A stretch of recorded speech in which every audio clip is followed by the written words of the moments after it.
The US has a problem with extremism, but it might not be the kind you're thinking of. In terms of sheer numbers of attacks in the US over the last decade, one group in particular should stand out to you. 11 worshippers shot and killed in a Jewish synagogue in Pittsburgh by a man shouting anti-Semitic slurs.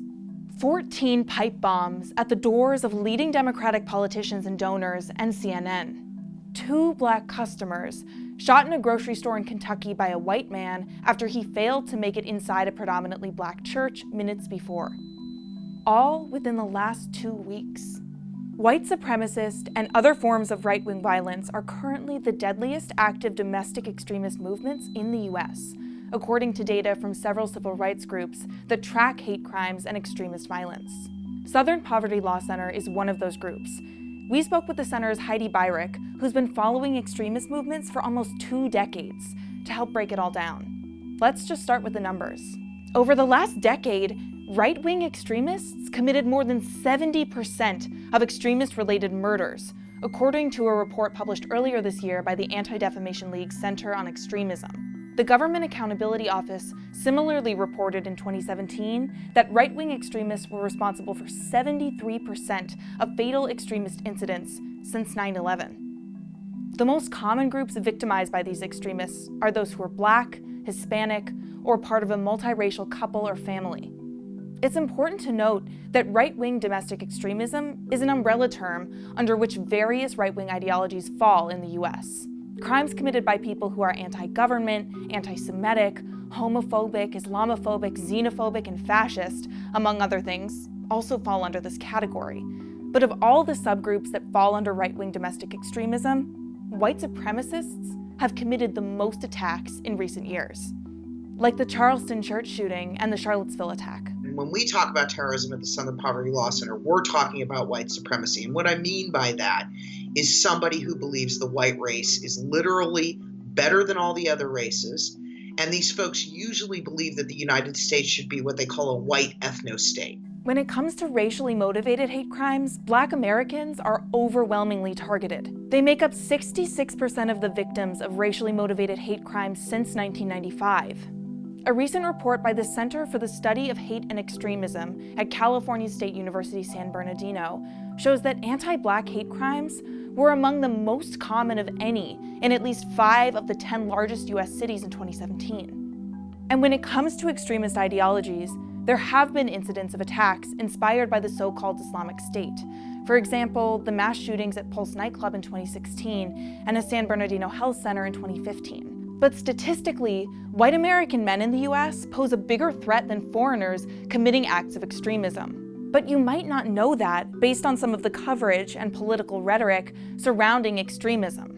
Donald J. Trump is calling for a total and complete shutdown of Muslims entering the United States. I think Islam hates us. I want surveillance of certain mosques, okay?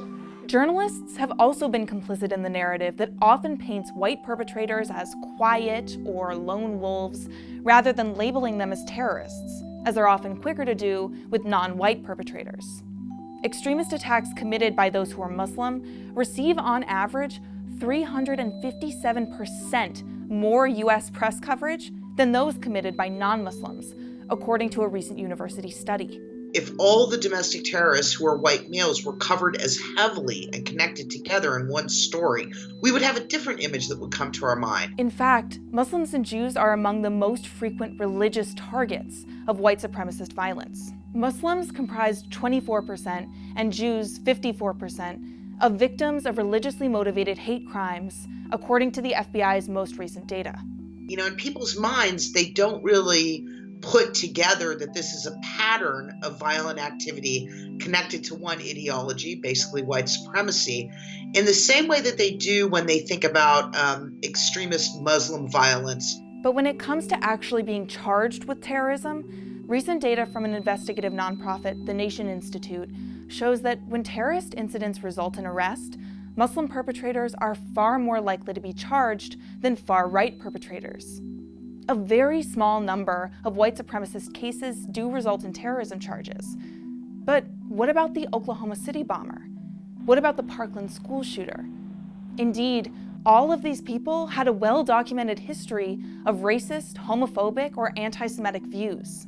There is a very, very narrow range under the law that applies to domestic terrorism where someone can actually be charged for terroristic offenses.